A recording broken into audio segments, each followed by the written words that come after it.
I have some news and updates, including from Todd, who bought a $700,000 defective motorhome. I said, where's Tiffin's part in this? It's time for you guys to step up and help out here.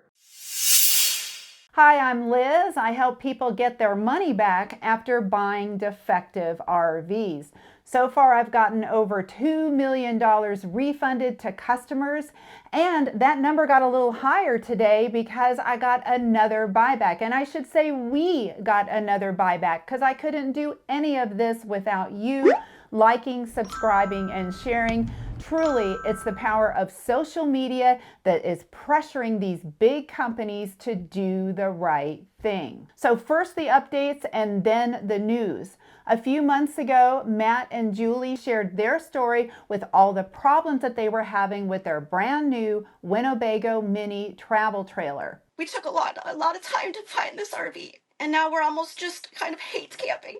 They had electrical problems from the get-go and then a bulge in the back wall. They were nervous about possible fire hazards and they really wanted everything checked. Due to my advocacy, Winnebago agreed to factory repairs where they pretty much agreed to everything that Matt and Julie asked for, which was replace the back wall and the slide floor, give them their $500 back, reimburse them $500 that they had spent for repairs, and give them an extended warranty.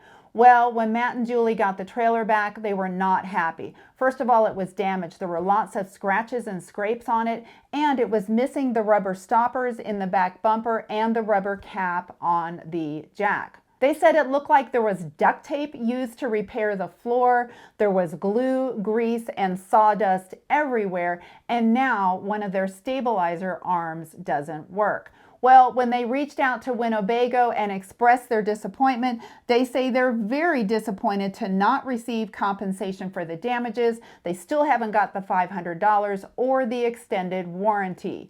Winnebago says they will not be participating in any further work or review of the unit.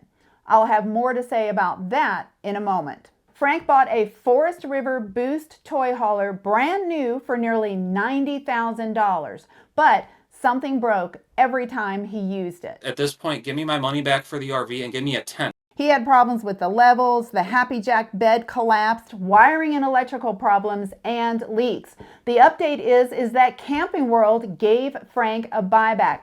Thank you so much, Camping World. They were, of course, the ones that sold Frank the defective RV.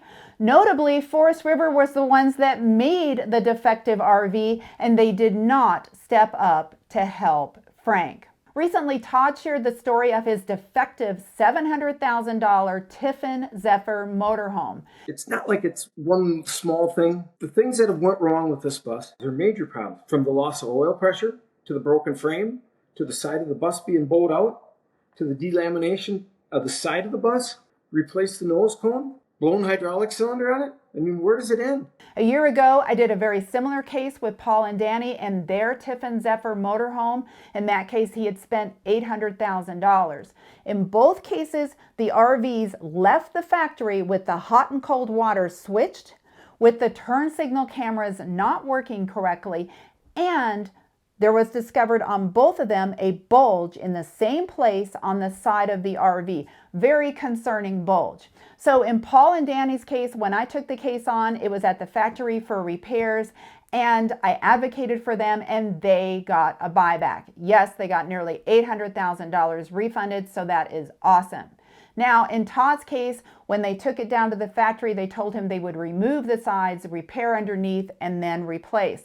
Once it got down there, they, without Todd's knowledge until it was too late, cut a hole in the side of the motorhome. A 2-foot by 4-foot hole, did the repairs that were needed, and then patched it up.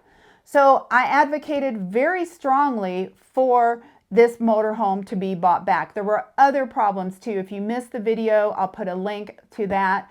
But the truth is, Tiffin decided not to do a buyback. Now, why would they buy back Paul and Danny's motorhome and not Todd's? If you look at both videos, it might just be that Todd even had worse problems because he also had engine problems. Tiffin is owned by Thor. Thor took in over $10 billion last year. So I don't know why they wouldn't make it right for Todd. I pushed really hard for him, and I'm pushing hard for him now. And all this brings me to my news. Winnebago, Thor, and Forest River represent over 100 brands in the RV market. I'm talking Airstream, Jayco, Rockwood, Cedar Creek, Grand Design, and Newmar. These three have shown a pattern that when things go wrong, they can't be counted on for making it right. They can create a defective RV at the factory. I mean, just watch this channel and you can't know for sure that they're going to make it right. It seems like more often than not, if you buy a defective RV from the big three, you're stuck with it. I want to thank Laura Kilmer that pointed out that the big three, Winnebago, Thor, and Forest River, stands for WTF. And that's what I have to say is WTF. Why would you buy an RV made by the big three knowing that they don't stand by their product when things go wrong? That's why I've decided to update my buyer's guide yet again with a disclaimer under all of the brands, which is over 100 of them. Over 100 are controlled by Winnebago, Thor, and Forest River, the big three. And I'll put a disclaimer in there saying, buyer beware when buying new. All three have shown a pattern for not standing by their product when it leaves the factory defective. And I think that's an important disclaimer to make. The reason why these companies are able to continue selling RVs is they used to be good. In fact, in my RV buyer's guide, I tell you exactly what years and what models you can trust because there was a turning point where they just decided to put profits before people to serve the shareholders instead of their customers. My buyer's guide was crowdsourced by you, my audience of over 200,000 people. Every week you tell me which RVs you can trust and which RVs to run away from. If you want to buy new, there are over 100 independent RV makers that are not controlled by the big three, and they're putting out some good products. For example, Oliver, Coach House, Bigfoot, Peak Mountain Camp, Pleasure Way, and many more. My book is an instant download, it's clickable, it's searchable, and I have it on sale right now, a Black Friday sale. It's 50% off for a limited time only, so you definitely want to click the link below and check it out so that you can get a good RV. As always, you want to take your time, do your research, and get an inspection even when buying new. Now I'm going to take my holiday break. Thank you so much for your support. Let me know in the comments which RVs you recommend or what you think about the list that I just named. And thank you again for joining me in the past year, the 50,000 plus people that subscribed, and for everyone else who has been here through thick and thin.